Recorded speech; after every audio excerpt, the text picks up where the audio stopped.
The Constitution of India, Preamble. We, the people of India, having solemnly resolved to constitute India into a sovereign, socialist, secular, democratic republic and to secure to all its citizens justice, social, economic and political, liberty of thought, expression, belief, faith and worship, equality of status and of opportunity, and to promote among them all fraternity, assuring the dignity of the individual and the unity and integrity of the nation. In our Constituent Assembly, this 26th day of November 1949, do hereby adopt, enact and give to ourselves this Constitution.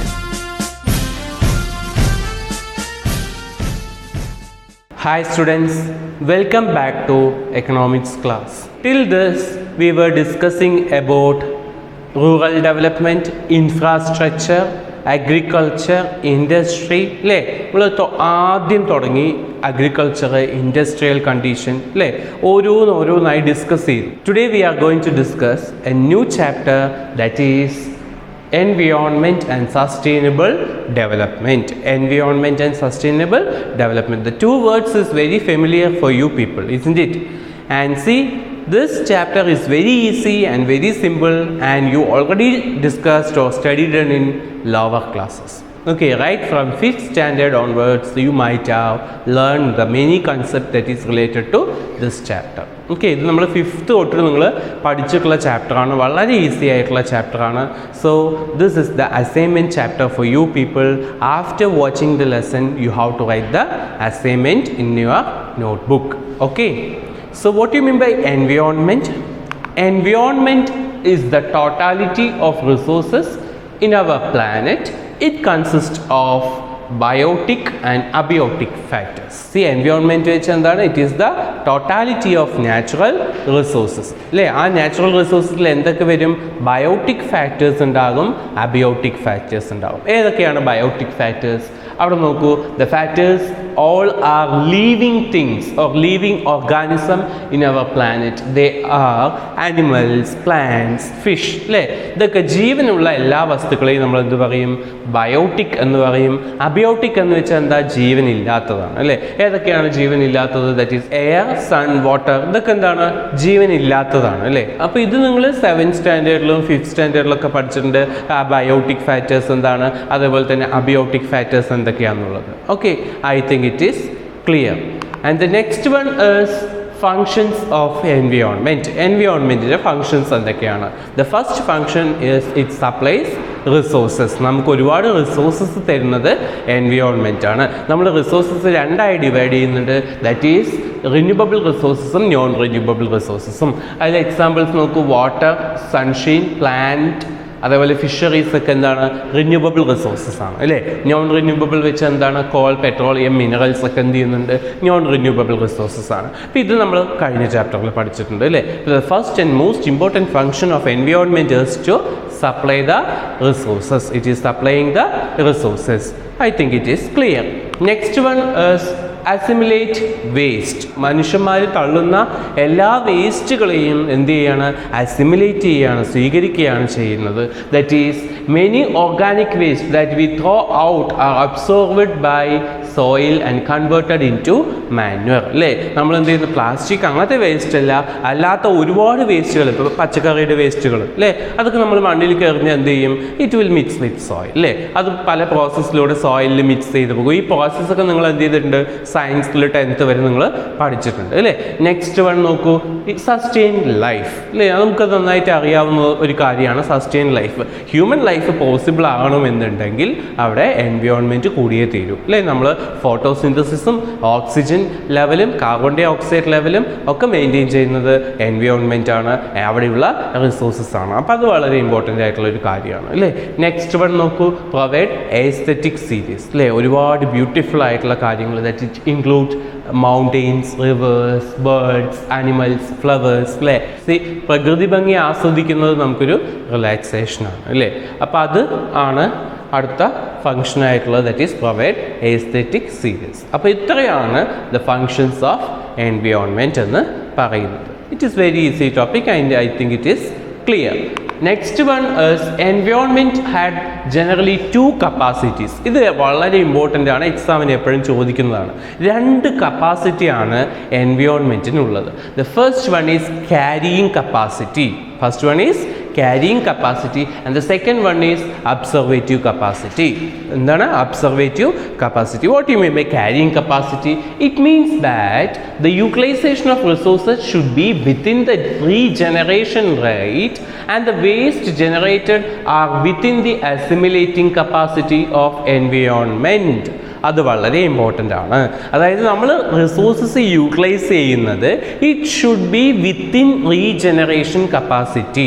അതായത് വീണ്ടും നമുക്ക് എന്ത് ചെയ്യാൻ പറ്റും, regenerate ചെയ്ത് എടുക്കാൻ പറ്റും എന്നുണ്ടെങ്കിൽ ആ കപ്പാസിറ്റിക്ക് ഉള്ളിലായിരിക്കണം റിസോഴ്സസ് എന്ത് ചെയ്യേണ്ടത്, യൂട്ടിലൈസ് ചെയ്യുന്നത്. അവിടെ ഓവർ യൂട്ടിലൈസേഷൻ വരാൻ പാടില്ല. ഒരു നാച്ചുറൽ റിസോഴ്സസ് എന്ത് ചെയ്യാൻ പറ്റില്ല, നമ്മൾ ഓവറായിട്ട് യൂട്ടിലൈസ് ചെയ്യാൻ പറ്റില്ല. അതേപോലെ തന്നെ നമ്മൾ വേസ്റ്റ് എൻവയോൺമെൻറ്റിലേക്ക് തള്ളുമ്പോഴും ആ ഒരു എൻവയോൺമെൻറ്റിനെ അക്സെപ്റ്റ് ചെയ്യാൻ പറ്റുന്ന ഒരു വേസ്റ്റ് ഉണ്ട്, അത് വരിയേ പറ്റുള്ളൂ.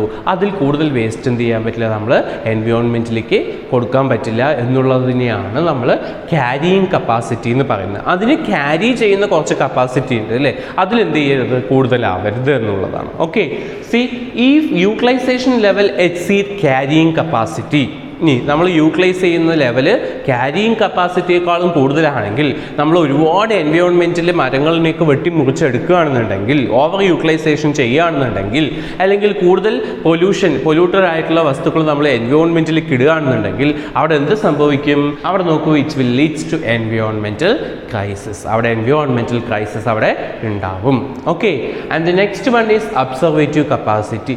See, it means the ability of environment to absorb degradation.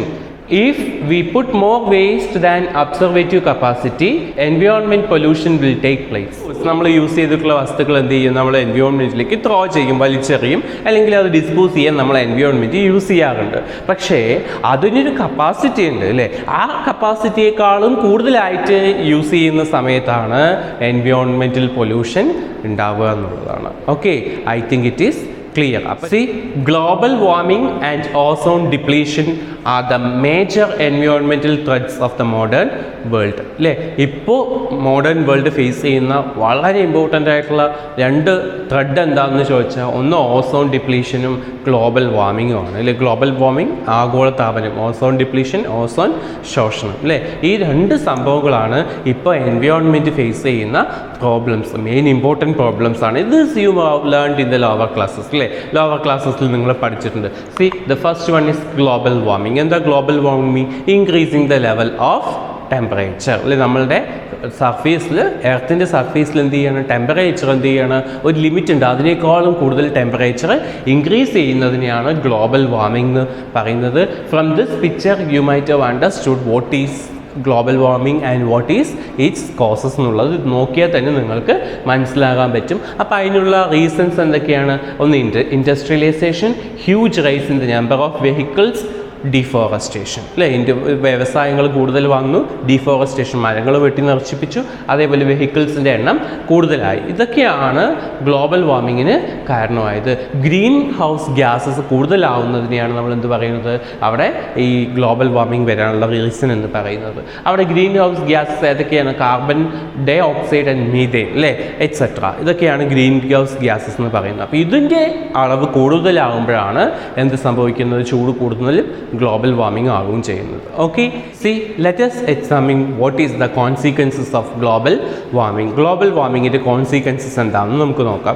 C I am not explaining much. Okay, the first one is climate change. Climate change ആണ് first reason. Second one is natural calamities ആണ്. And the next one is coastal flooding അല്ലേ. Coastal ഏരിയാസൊക്കെ flood ഉണ്ടാകുന്നതിനെയാണ് coastal flooding എന്ന് പറയുന്നത്. Next one rising sea level. എങ്ങനെയാണ് sea level rice ചെയ്യുക? Global warming ആയിട്ട് ചൂട് കൂടുതലാകുന്ന സമയത്ത് എന്ത് ചെയ്യും, നമ്മുടെ മൗണ്ടെയിൻ ഏരിയാസിലെ ഐസൊക്കെ എന്ത് ചെയ്യും, മെൽറ്റ് ചെയ്യും അല്ലേ. മെൽറ്റ് ചെയ്തിട്ട് അത് ആ വാട്ടർ എവിടേക്ക് വരും, സീയിലേക്ക് വരും. അപ്പോൾ സീ ലെവൽ എന്ത് ചെയ്യും, ഇൻക്രീസ് ചെയ്യും. Okay, next one possible melting of polar ice. Next one incidence of tropical diseases അല്ലേ. ട്രോപ്പിക്കൽ ഡിസീസസ് എന്ന് വെച്ചിട്ടുണ്ടെങ്കിൽ പല അസുഖങ്ങളും അല്ലേ റിലേറ്റഡ് ടു ഹീറ്റ്, ചൂടുമായി ബന്ധപ്പെട്ടിട്ടുള്ള പല അസുഖങ്ങളും വരാനുള്ള ചാൻസ് ഉണ്ട്. Next one extension of many species അല്ലേ. എക്സ്റ്റൻഷൻ ഓഫ് മെനി സ്പീഷീസ് എന്ന് വെച്ചിട്ടുണ്ടെങ്കിൽ ഒരുപാട് സ്പീഷീസ് എന്ത് ചെയ്യും, ക്ലൈമറ്റ് ചേഞ്ച് ഉണ്ടാകുമ്പോൾ നശിച്ച് പോകാനുള്ള ചാൻസ് ഉണ്ട്. ഇതിൽ വളരെ ഇമ്പോർട്ടൻ്റ് ആണ് Kyoto protocol. Okay, Kyoto protocol എന്ന് പറയുന്നത് it is N international agreement linked to United Nations Framework Convention on Climate Change was held in Kyoto, Japan in the year 1997. 1997 Kyoto എന്ന് പറഞ്ഞിട്ടുള്ള സ്ഥലത്ത്, ജപ്പാനിലെ ക്യോട്ടോ എന്ന് പറഞ്ഞിട്ടുള്ള സ്ഥലത്ത് ഒരു മീറ്റിംഗ് കണ്ടക്ട് ചെയ്തിട്ടുണ്ടായിരുന്നു. എന്തിനാണ്? How to protect the earth from global warming. Global വാർമിങ്ങിൽ നിന്ന് എങ്ങനെ എർത്തിനെ പ്രൊട്ടക്റ്റ് ചെയ്യാമെന്ന് പറഞ്ഞിട്ട് ഒരു മീറ്റിംഗ് കണ്ടക്ട് ചെയ്തിട്ടുണ്ടായിരുന്നു. അവിടെ വെച്ചിട്ടുണ്ടാക്കിയ എഗ്രിമെൻ്റ് ആണ് ക്യോട്ടോ പ്രോട്ടോകോൾ എന്ന് പറയുന്നത്. ഓക്കെ, സി ഇൻ ദോഹ, ഖത്തറിലെ ദോഹയിൽ വെച്ചിട്ട് on December 8, 2012, the Doha Amendment to Kyoto Protocol was adopted.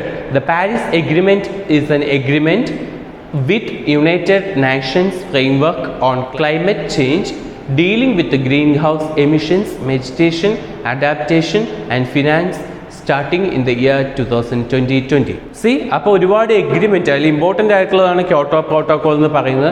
അതുപോലെ തന്നെ പാരീസ് എഗ്രിമെൻറ്റ്, ഇതൊക്കെ എന്താണ്, ഗ്ലോബൽ വാർമിങ്ങിനെ എങ്ങനെ തടയാം എന്ന് പറഞ്ഞുകൊണ്ട് വന്നിട്ടുള്ള എഗ്രിമെൻ്റ് ആണ് ഈ ക്യോട്ടോ പ്രോട്ടോകോളും അതേപോലെ പാരീസ് എഗ്രിമെൻ്റ് ഒക്കെ. Okay, I think it is clear. The next one is ozone depletion അല്ലേ. ഓസോൺ ഡിപ്ലീഷൻ എന്ന് വെച്ചിട്ടുണ്ടെങ്കിൽ എന്താണെന്ന് നമുക്കറിയാം, അന്തരീക്ഷത്തിനെ, അറ്റ്മോസ്ഫിയറിനെ ജസ്റ്റ് ലൈക്ക് എ കവർ, ഒരു ബ്ലാങ്കറ്റ് പോലെ, ഒരു പുതപ്പ് പോലെ പ്രൊട്ടക്റ്റ് ചെയ്യുന്നതാണ് ഓസോൺ ലെയർ അല്ലേ. അപ്പോൾ എന്താണ് ഓസോൺ ലെയർ അങ്ങനെ പ്രൊട്ടക്റ്റ് ചെയ്യുമ്പോൾ എന്ത് സംഭവിക്കുകയാണ്, സൂര്യനിൽ നിന്ന് വരുന്ന അൾട്രാ വയലറ്റ് റേസ് ഒന്നും എവിടെ എത്തില്ല, എർത്തിലെത്തില്ല.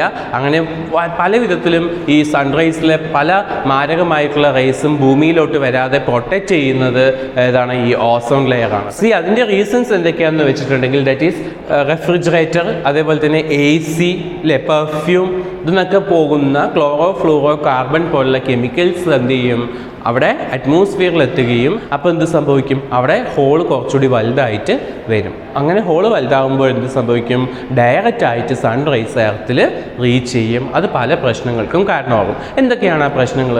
That is damaging living organisms അല്ലേ. ഒരുപാട് ജീവിച്ചിരിക്കുന്ന ഓർഗാനിസംസ് നശിക്കാനുള്ള ചാൻസ് ഉണ്ട്. നെക്സ്റ്റ് വൺ സ്കിൻ ക്യാൻസർ അല്ലേ, നമ്മളുടെ സ്കിന്നിൽ ക്യാൻസർ വരാനുള്ള പോസിബിലിറ്റീസ് ഉണ്ട്.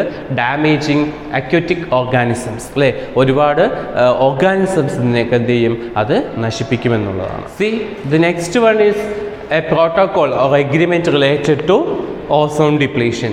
That is a conference in Montreal, Canada leads to the adoption of Montreal Protocol. This protocol banned the use of ozone depletion components such as CFC, that is chlorofluorocarbons. Ozone ഡിപ്ലീഷന് കാരണമാകുന്ന chemicals, കോമ്പൗണ്ടുകളൊന്നും എന്ത് ചെയ്യാൻ പറ്റില്ല, use ചെയ്യാൻ പറ്റില്ല എന്ന് പറഞ്ഞിട്ട് അവിടെ വെച്ചിട്ടുണ്ടാക്കിയിട്ടുള്ള എഗ്രിമെൻ്റ് ആണ് ഈ മോൺട്രിയൽ പ്രോട്ടോകോൾ. അത് എവിടെ വെച്ചിട്ടാണ് നടന്നത്? കാനഡയിൽ മോൺട്രിയൽ എന്ന് വെച്ചിട്ടുള്ള പ്ലേസിലാണ് അത് നടന്നത്. അതുകൊണ്ട് തന്നെ ആ പ്രോട്ടോകോളിന് നമ്മൾ പറയുന്നതാണ് മോൺട്രിയൽ പ്രോട്ടോകോൾ എന്ന്. Okay, next one, state of India's environment. ഇന്ത്യയുടെ എൻവയോൺമെൻറ്റിൻ്റെ പ്രത്യേകത എന്താണ് എന്നുള്ളതാണ് നെക്സ്റ്റ് ടോപ്പിക്. സി, ഇന്ത്യയിൽ ഒരുപാട് നാച്ചുറൽ റിസോഴ്സസ് ഉണ്ടെന്ന് നമുക്കറിയാം അല്ലേ. അവിടെ മൗണ്ടെയിൻസ് ഉണ്ട്, റിവേഴ്സ് ഉണ്ട്, ഇപ്പോൾ നമ്മുടെ ഡെസേർട്ട് ഉണ്ട്, നാച്ചുറൽ റിസോഴ്സസ് ഒരുപാട് അവൈലബിൾ ആണ് ഇന്ത്യയിൽ അല്ലേ. ഇൻഡോ ജാൻജറ്റിക് പ്ലെയിനിന് ഫെർട്ടൈൽ സോയിലാണ്. ഇൻഡോ ജാൻജറ്റിക് പ്ലെയിനിനെ കുറിച്ചിട്ടൊക്കെ നിങ്ങൾ ലോവർ ക്ലാസ്സസിൽ പഠിച്ചിട്ടുണ്ട്. അതുപോലെ തന്നെ കോൾ, പെട്രോളിയം, അതുപോലെ ഒരുപാട് നാച്ചുറൽ റിസോഴ്സസ് ഉള്ളതാണ് ഇന്ത്യയിൽ. സി, പക്ഷേ നമ്മുടെ ഗ്രോയിങ് പോപ്പുലേഷൻ റേറ്റ് ഇൻക്രീസ് ചെയ്ത് വന്നപ്പോൾ തന്നെ അവിടെ ഒരുപാട് എൻവയോൺമെൻറ്റൽ പ്രോബ്ലംസ് എന്ത് ചെയ്തു, എറേസ് ചെയ്തു. എന്തൊക്കെയാണ് ആ എൻവയോൺമെൻറ്റൽ പ്രോബ്ലംസ് നമുക്ക് നോക്കാം. Okay, the first one is land degradation അല്ലേ. ലാൻഡ് ഡീഗ്രഡേസേഷൻ പറഞ്ഞാൽ ഭൂമി നശിച്ചുകൊണ്ടിരിക്കുക എന്നുള്ളതാണ് അല്ലേ. നെക്സ്റ്റ് വൺ എയർ പൊല്യൂഷൻ, ഇതൊക്കെ നിങ്ങൾ ലോവർ ക്ലാസ്സസിൽ പഠിച്ചിട്ടുള്ളതാണ്. വാട്ടർ പൊല്യൂഷൻ നിങ്ങൾക്ക് അറിയാവുന്നതാണ്. ബയോഡൈവേഴ്സിറ്റി ലോസ്, എൻറ്റയർ എൻവയോൺമെൻറ്റ് എന്ത് ചെയ്യുന്നുണ്ട്, നശിച്ചു പോകുന്നുണ്ട്. ബയോഡൈവേഴ്സിറ്റി നശിക്കുകയാണ് അല്ലേ. ഒരുപാട് ഡൈവേഴ്സ് ആയിട്ടുള്ള പ്ലാന്റ്സും അനിമൽസ് ഒക്കെ നമ്മളുടെ അടുത്തുണ്ട്, അതൊക്കെ നശിച്ചുകൊണ്ട്. Next one is pollution from waste അല്ലേ, വേസ്റ്റിൽ നിന്നുണ്ടാകുന്ന pollution. Next one solid waste management അല്ലേ, ഇപ്പോൾ ഏറ്റവും ഫേസ് ചെയ്തുകൊണ്ടിരിക്കുന്ന പ്രോബ്ലമാണ് സോളിഡ് വേസ്റ്റ്. എങ്ങനെയാണ് ഈ സോളിഡ് വേസ്റ്റ്, ഇലക്ട്രോണിക് വേസ്റ്റുകൾ, സോളിഡ് വേസ്റ്റുകളൊക്കെ എങ്ങനെയാണ് ഡിസ്പോസ് ചെയ്യേണ്ടതെന്നുള്ളത് ഇപ്പോഴും ഒരു ഹ്യൂജ് ബർഡൻ അല്ല. ഓക്കെ, അപ്പോൾ ഇത്രയുമാണ് എൻവയോൺമെൻറ്റൽ പൊല്യൂഷൻസ് ഇന്ത്യ ഫേസ് ചെയ്യുന്നത്. ഇത് എന്തൊക്കെയാണെന്ന് നമുക്ക് ഡിസ്കസ് ചെയ്യാം. Land degradation is a situation in which cultivation is not possible due to the loss of soil fertility അല്ലേ. സോയിലിൻ്റെ ഫെർട്ടിലിറ്റി നശിച്ചു പോയതുകൊണ്ട് അവിടെ എന്ത് സംഭവിക്കാൻ പറ്റുന്നില്ല, അഗ്രികൾച്ചർ പോസിബിൾ ആകാത്ത ആ ഒരു പെർട്ടിക്കുലർ ലാൻഡിനെയാണ്, അങ്ങനെ സംഭവിക്കുന്നതിനെയാണ് നമ്മൾ ലാൻഡ് ഡിഗ്രഡേഷൻ എന്ന് പറയുന്നത്. ഇനി നോക്കൂ, അതിന് ലാൻഡ് ഡിഗ്രഡേഷന് കുറച്ച് കാരണങ്ങളുണ്ട്. എന്തൊക്കെയാണ്? ഒന്ന് ഡീഫോറസ്റ്റേഷൻ, നിങ്ങൾക്ക് അറിയാവുന്നതാണ്, മരങ്ങൾ വെട്ടി നശിപ്പിക്കുക. Next one unsustainable extraction of fuel, wood and fodder അല്ലേ. ഫുഡർ എന്ന് വെച്ചിട്ടുണ്ടെങ്കിൽ പുല്ലുകളാവാം അല്ലേ, അതിനൊക്കെയാണ് ഫുഡർ എന്ന് പറയുക. അതുപോലെ തന്നെ ഫ്യൂവൽ വുഡ്, ഒരുപാട് ഫ്യൂവൽ വുഡിനെയൊക്കെ നമ്മൾ എന്ത് ചെയ്യുന്നുണ്ട്, എക്സ്ട്രാക്ഷൻ ചെയ്യുകയാണ്, അളവിൽ കൂടുതൽ എന്ത് ചെയ്യാണ്, ചൂഷണം ചെയ്യുകയാണ്. Next one is shifting cultivation അല്ലേ, ഫുഡ് ക്രോപ്പിൽ നിന്ന് ക്യാഷ് ക്രോപ്പിലോട്ട് കൾട്ടിവേഷൻ അല്ലേ, ഷിഫ്റ്റ് ചെയ്യുമ്പോൾ ഉണ്ടായിട്ടുള്ള problems. Next one non adoption of soil conservation of measures, മണ്ണിനെ പ്രൊട്ടക്റ്റ് ചെയ്യുന്ന ഒരു തരത്തിലുള്ള മെഷേഴ്സ് നമ്മൾ എടുക്കുന്നില്ല. Next one non adoption of crop rotation അല്ലേ, ഒരേ കൃഷി തന്നെ ചെയ്തുകൊണ്ടിരിക്കുമ്പോൾ അതിൻ്റെ ഫെർട്ടിലിറ്റി പോകും അല്ലേ. ക്രോപ്പ് റൊട്ടേഷൻ, ഒരു വർഷം ഒന്നാണെങ്കിൽ വേറൊരു വർഷം വേറൊന്ന്, അങ്ങനെ ക്രോപ്പ് റൊട്ടേഷൻ നമ്മൾ എന്ത് ചെയ്യുന്നില്ല, എടുക്കുന്നില്ല എന്നുള്ളതാണ്. Next one excessive use of chemical fertiliser, ഒരുപാട് കെമിക്കൽ ഫെർട്ടിലൈസർ യൂസ് ചെയ്യുന്നു. Next one excessive exploitation of ground water, നമ്മളുടെ ഭൂമിക്കടിയിലുള്ള വാട്ടർ നമ്മൾ ഒരുപാട് എക്സ്പ്ലോയിറ്റ് ചെയ്ത് എടുക്കുന്നുണ്ട്. Next one loss of biodiversity, നമ്മുടെ പ്ലാന്റ്സും അനിമൽസൊക്കെ, നമ്മുടെ റയർ സ്പീഷീസ് ഒക്കെ എന്ത് ചെയ്യുന്നുണ്ട്, മരിച്ചു പോകുന്നുണ്ട് അല്ലേ. ഈ ഒരു ലാൻഡ് ഡിഗ്രഡേഷൻ അത് കാരണമാകും അല്ലേ. അതുപോലെ തന്നെ next one encroachment of forest land four cultivation. Encroachment എന്ന് വെച്ചാൽ എന്താ, അതും കൂടി കൈയടക്കുക അല്ലേ. ഈ ഫോറസ്റ്റ് ലാൻഡുകളൊക്കെ എന്ത് ചെയ്യുക, നമ്മൾ കയ്യേറ്റം ചെയ്തിട്ട് എന്ത് ചെയ്യുക, കൃഷി ചെയ്യുക. ഓക്കെ, അപ്പം അതും എന്തിന് കാരണമാകും, ലാൻഡ് ഡിഗ്രഡേഷന് കാരണമാകും എന്നുള്ളത്. Okay, I think it is clear. The next one is air pollution. You know that the reasons and consequences of air pollution. I am not explaining about air pollution. You can write in your own points. Okay, അതിൻ്റെ കോസസും consequences ഒക്കെ നിങ്ങൾക്ക് എഴുതാം. കുറച്ച് points സ്ലൈഡിൽ തന്നിട്ടുണ്ട്, അത് നിങ്ങൾ നോട്ടിലേക്ക് copy ചെയ്താൽ മതി. എക്സാമിന് ചോദിക്കുമ്പോൾ എലാബറേറ്റ് ചെയ്ത് എഴുതുക. Okay, next one is water pollution. You know that what is water pollution, causes and consequences. I am not explaining about water pollution. Okay, water pollution ഞാൻ എക്സ്പ്ലെയിൻ ചെയ്യില്ല, കാരണം ഇതൊക്കെ നിങ്ങൾ ലോവർ ക്ലാസ്സിൽ പഠിച്ചിട്ടുള്ളതാണ്. ഇനി ഈ പോയിന്റ്സ് അല്ലാതെ നിങ്ങളുടെ പോയിന്റ്സ് എന്ത് ചെയ്യാം, വാട്ടർ പൊല്യൂഷൻ കാരണം ചോദിച്ചാൽ എഴുതാൻ പറ്റും, കോൺസിക്വൻസസ് ചോദിച്ചാൽ എഴുതാൻ പറ്റും. അതുപോലെ തന്നെ സൊല്യൂഷൻ ചോദിച്ചാൽ നിങ്ങൾക്ക് എഴുതാൻ പറ്റും. Okay, and the last very important topic is sustainable development. Okay, sustainable development വളരെ ഇമ്പോർട്ടൻറ്റും എക്സാമിന് എല്ലാ വർഷവും റിപ്പീറ്റ് ചെയ്ത് ചോദിക്കുന്ന ഒരു ടോപ്പിക്കാണ്. Okay, what is sustainable development, what is the definition of sustainable development. Sustainable development എന്ന് പറഞ്ഞിട്ടുള്ള കൺസെപ്റ്റിൻ്റെ ഡെഫിനിഷൻ കൊടുക്കുന്നത് United Nations conference on environment and development UNCED defines development that means the needs of present generation without compromising the ability of the future generation to meet their own needs. അല്ലേ, നമ്മുടെ present ജനറേഷൻ്റെ needs നമ്മൾ satisfy ചെയ്യണം, അതേ സമയത്ത് നമ്മൾ എന്ത് ചെയ്യണം, future ജനറേഷനെ കൂടി എന്ത് ചെയ്യണം, കൺസിഡർ ചെയ്യണം അല്ലേ. ഈ ഭൂമി എന്ന് പറയുന്നത് ഇപ്പോഴത്തെ ജനറേഷന് മാത്രം ഉള്ളതല്ല, നെക്സ്റ്റ് ജനറേഷനും കൂടി ഉള്ളതാണ്. അതാണ് ഇതിൻ്റെ സിമ്പിൾ എക്സ്പ്ലനേഷൻ എന്ന് പറയുന്നത്. ഈ റിസോഴ്സസും ഇതൊക്കെ എന്താണ്, ഫ്യൂച്ചർ ജനറേഷൻ യൂസ് ചെയ്യേണ്ടതാണ്. അതുകൊണ്ട് തന്നെ നമ്മൾ എന്ത് ചെയ്യണം, അതിൻ്റെ യൂട്ടിലൈസേഷൻ ഒരു ലിമിറ്റ് വെച്ചിട്ട് ചെയ്യാൻ പറ്റുള്ളൂ. Okay, sustainable development aims at, അത് എയിം ചെയ്യുന്നത് എന്താണ്, decreasing the absolute poverty of പുവറിൻ്റെ പോവർട്ടി റെഡ്യൂസ് ചെയ്യുക. എങ്ങനെ, by providing lasting or secure life goods that minimise resource depletion and environmental degradation. പ്രകൃതിക്ക് ദോഷമില്ലാതെ എൻവയോൺമെൻറ്റൽ പൊല്യൂഷനും പ്രകൃതിയുടെ നാശം ഒക്കെ കുറച്ചുകൊണ്ട് ഡെവലപ്മെൻറ്റ് കൊണ്ടുവന്ന് പോവർട്ടി ഇറാഡിക്കേറ്റ് ചെയ്യുക എന്നുള്ളതാണ് സസ്റ്റൈനബിൾ ഡെവലപ്മെൻറ്റിൻ്റെ എയിം എന്ന് പറയുന്നത്. Okay, see, sustainable development is a development that meets the basic needs of all. എല്ലാവരുടെയും ബേസിക് നീഡ്സ് സാറ്റിസ്ഫൈ ചെയ്യുന്നുണ്ട്. പെർട്ടിക്കുലർലി പുവർ പീപ്പിൾസിൻ്റെ എല്ലാ നീഡ്സും സാറ്റിസ്ഫൈ ചെയ്യുന്നതിനെയാണ്, അങ്ങനെ സാറ്റിസ്ഫൈ ചെയ്ത് വരുന്നതിനെയാണ് സസ്റ്റൈനബിൾ ഡെവലപ്മെൻറ്റ്. അവർക്ക് എന്തൊക്കെ നീഡ്സ് ആണ് സാറ്റിസ്ഫൈ ചെയ്യേണ്ടത് അത് നമ്മൾ ഓൾറെഡി കഴിഞ്ഞ കുറേ ക്ലാസ്സസിൽ അത് പഠിച്ചിട്ടുണ്ട്. ഏതൊക്കെയാണ്? ഒന്ന് എംപ്ലോയ്മെൻറ്റ് ആവാം, ഫുഡ് അല്ലേ, എനർജി ആവാം, water, housing, ensures the growth of agriculture, manufacturing, power and service to meet this needs. ഈ നീഡ്സ് അല്ലെങ്കിൽ ഈ ആവശ്യങ്ങൾ സാറ്റിസ്ഫൈ ചെയ്യാൻ വേണ്ടി വരുന്ന എല്ലാ കാര്യങ്ങളും ഈ പറഞ്ഞ എല്ലാം പ്രൊവൈഡ് ചെയ്തിട്ട് പോവർട്ടി ഇറാഡിക്കേറ്റ് ചെയ്യുന്നതിനെയാണ് നമ്മൾ എന്ത് പറയുന്നത്? സസ്റ്റൈനബിൾ ഡെവലപ്മെൻറ്റ് എന്ന് പറയുന്നത്. Okay, C the Brundtland Commission emphasizes on protecting the future generation and the present generation can promote development by emphasizing. Brundtland Commission എന്ന് പറയുന്നത് it is a commission on sustainable development. Sustainable ഡെവലപ്മെൻറ്റിന് വേണ്ടിയിട്ട് അതിൻ്റെ പ്രവർത്തനങ്ങളെക്കുറിച്ച് പഠിക്കുന്നതിനും കാര്യങ്ങൾ ചെയ്യുന്നതിനും വേണ്ടി വന്നിട്ടുള്ള കമ്മീഷനാണ് Brundtland Commission എന്ന് പറയുന്നത്. ആ Brundtland Commission പറയുന്നത് ഇങ്ങനെയാണ്: പ്രസൻറ്റ് ജനറേഷൻ എന്ത് ചെയ്യണം? They should contribute to the ഡെവലപ്മെൻറ്റിലോട്ട് കോൺട്രിബ്യൂട്ട് ചെയ്യണം. എങ്ങനെ?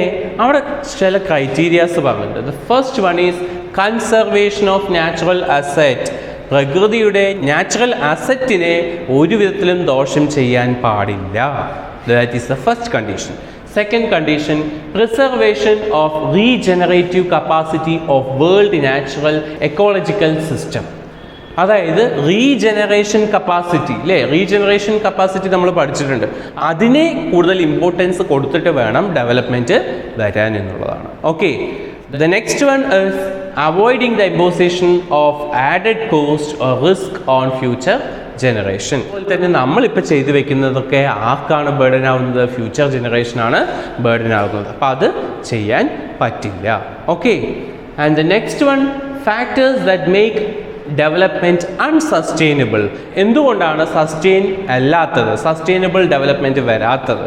Because the first one, highly polluting nature of present production system അല്ലേ, ഒരുപാട് പൊല്യൂഷൻ കൊടുക്കുന്നതാണ് പ്രൊഡക്ഷൻ സിസ്റ്റം, ഇപ്പോഴത്തെ പ്രൊഡക്ഷൻ സിസ്റ്റം എന്ന് പറയുന്നത്. Next one is increasing consumption in developing economies അല്ലേ, ഡെവലപ്പിംഗ് എക്കോണമീസിൽ കൺസംഷൻ്റെ ലെവൽ എന്ത് ചെയ്യാണ്? ഇൻക്രീസ് ചെയ്തുകൊണ്ട് വരികയാണ്. And the next one is modern production technology that exhaust non renewable resources അല്ലേ, കോൾ, പെട്രോളിയം അല്ലേ, ഇതൊക്കെ കുഴിച്ചെടുക്കുന്ന റിസോഴ്സസ് ആണ്. ഇപ്പോഴത്തെ മോഡേൺ പ്രൊഡക്ഷൻ ടെക്നോളജിയൊക്കെ ഇത് യൂട്ടിലൈസ് ചെയ്തുകൊണ്ടാണ് ചെയ്യുന്നത്, ഇലക്ട്രിസിറ്റി യൂസ് ചെയ്തുകൊണ്ടൊക്കെയാണ് ചെയ്യുന്നത്. അവിടെ അതിന് ഓൾട്ടർനേറ്റീവ് ആയിട്ട് യൂസ് ചെയ്യേണ്ടതൊന്നും നമ്മളിപ്പോൾ കണ്ടുപിടിച്ചിട്ടില്ല, അല്ലെങ്കിൽ അത് ചെയ്യുന്നില്ല എന്നുള്ളതാണ്. ഓക്കെ, അതുകൊണ്ടാണ് അൺസസ്റ്റൈനബിൾ ആവുന്നത്. Okay, the next one is increasing population in developing countries. Of course population കൂടുതലാകുമ്പോൾ അത് പല വിധത്തിലുള്ള പ്രോബ്ലംസിലോട്ടും പോകുന്നുണ്ട്. അപ്പോൾ ഇത്രയും ഫാക്ടേഴ്സാണ് ഡെവലപ്മെൻറ്റ് അൺസസ്റ്റൈനബിൾ ആവാനുള്ള കാരണമെന്ന് പറയുന്നത്. Okay, I think it is clear. Next one, measures for sustainable development. Sustainable ഡെവലപ്മെൻറ്റിന് വേണ്ടിയിട്ട് എന്തൊക്കെ മെഷേഴ്സ് നമുക്ക് എടുക്കാം? The economist who studies environment is known as environmental economist. And the famous environmental economist Herman Daly has put forward some measures for sustainable development. ചില measures sustainable ഡെവലപ്മെൻറ്റിന് വേണ്ടി കൊണ്ടുവന്നിട്ടുണ്ട്. എന്തൊക്കെ മെഷേഴ്സസ് ആണ് നമ്മൾ എടുക്കേണ്ടത്? The first and most important one is limiting human population. മനുഷ്യൻ്റെ population എന്ത് ചെയ്യുക? അത് കുറയ്ക്കുക എന്നുള്ളതാണ്.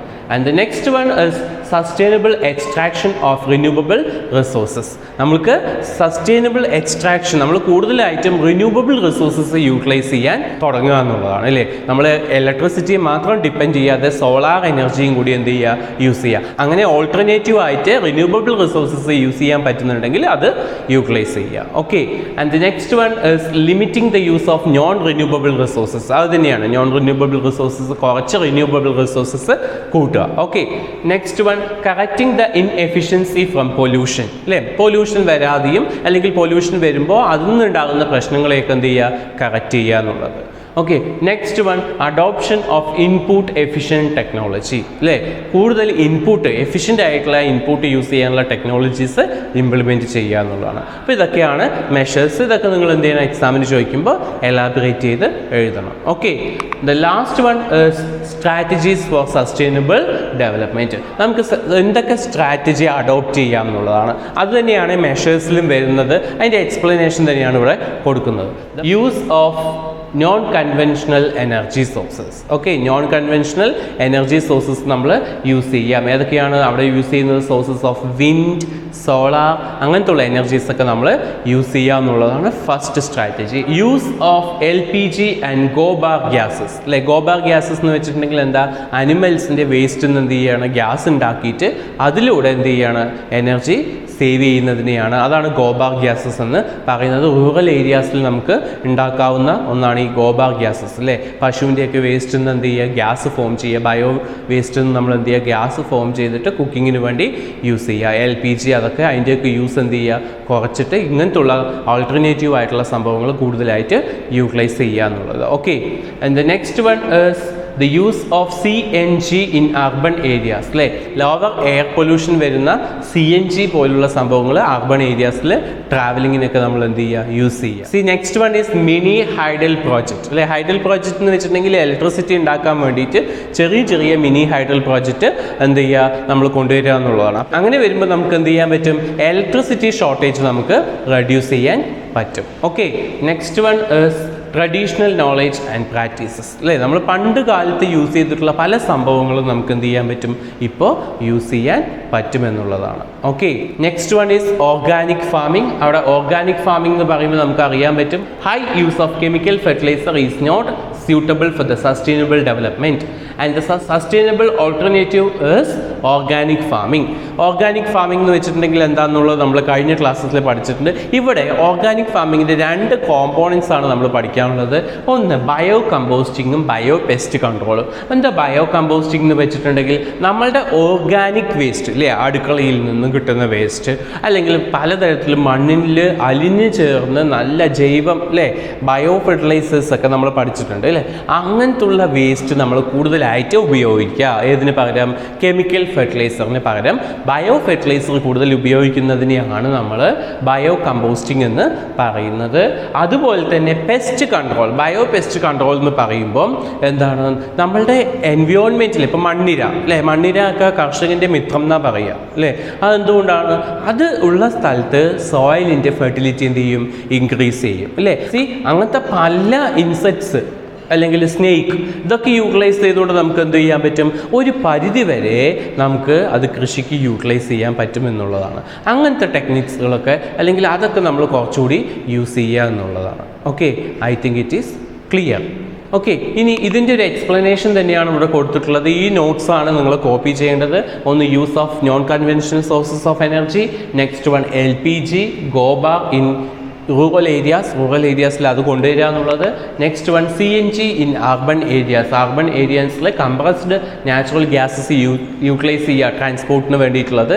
നെക്സ്റ്റ് വൺ വിൻഡ് പവർ കൂടുതൽ യൂട്ടിലൈസ് ചെയ്യുക, സോളാർ പവർ കൂടുതൽ യൂട്ടിലൈസ് ചെയ്യുക. അതേപോലെ മിനി ഹൈഡൽ പ്രോജക്റ്റുകൾ പവർ ഇലക്ട്രിസിറ്റി ക്രിയേറ്റ് ചെയ്യാൻ വേണ്ടിയിട്ട് കൊണ്ടുവരിക. Next one traditional knowledges. അല്ലേ, അവിടെ ഹെൽത്ത് കെയർ സിസ്റ്റം ആയാലും അഗ്രികൾച്ചർ ആയാലും ഹൗസിങ്ങും ട്രാൻസ്പോർട്ടിലൊക്കെ ട്രഡീഷണൽ മെത്തേഡ് നമ്മൾ അഡോപ്റ്റ് ചെയ്യുക എന്നുള്ളതാണ്. Next one is bio composting. നമ്മളുടെ അടുക്കളയിൽ നിന്നും അങ്ങനെ കിട്ടുന്ന വേസ്റ്റുകളൊക്കെ ഉപയോഗിച്ചിട്ട് മാന്യൂർ, അവിടെ ഫെർട്ടിലൈസർ ഉണ്ടാക്കി അത് അഗ്രികൾച്ചറിന് യൂസ് ചെയ്യുന്നത് ബയോ കമ്പോസ്റ്റിംഗ്. അതേപോലെ തന്നെ ബയോ പെസ്റ്റ് കൺട്രോൾ എന്ന് പറഞ്ഞാൽ എക്കോ ഫ്രണ്ട്ലി ആയിട്ടുള്ള ഒരുപാട് ഓർഗാനിസംസ് ഉണ്ട്. ആ ഓർഗാനിസംസിലൊക്കെ യൂസ് ചെയ്തുകൊണ്ട് നമുക്ക് എന്ത് ചെയ്യുക? കൃഷി ചെയ്യാമെന്നുള്ളതാണ്. ഓക്കെ, അപ്പോൾ ഇത്രയാണ് ഈ ചാപ്റ്ററിനകത്ത് നിങ്ങൾക്ക് പഠിക്കാനുള്ളത്. വളരെ ഈസി ആയിട്ടുള്ള ചാപ്റ്ററാണ്. ഈ ക്ലാസ് കണ്ടിട്ട് ഇത് അസൈൻമെൻറ്റ് ആയിട്ട് നിങ്ങൾ നോട്ട് എഴുതിയാൽ മതി. Okay, I think it is clear. If you have any doubt you can read the text book and as well as you can ask to me. Okay, thank you.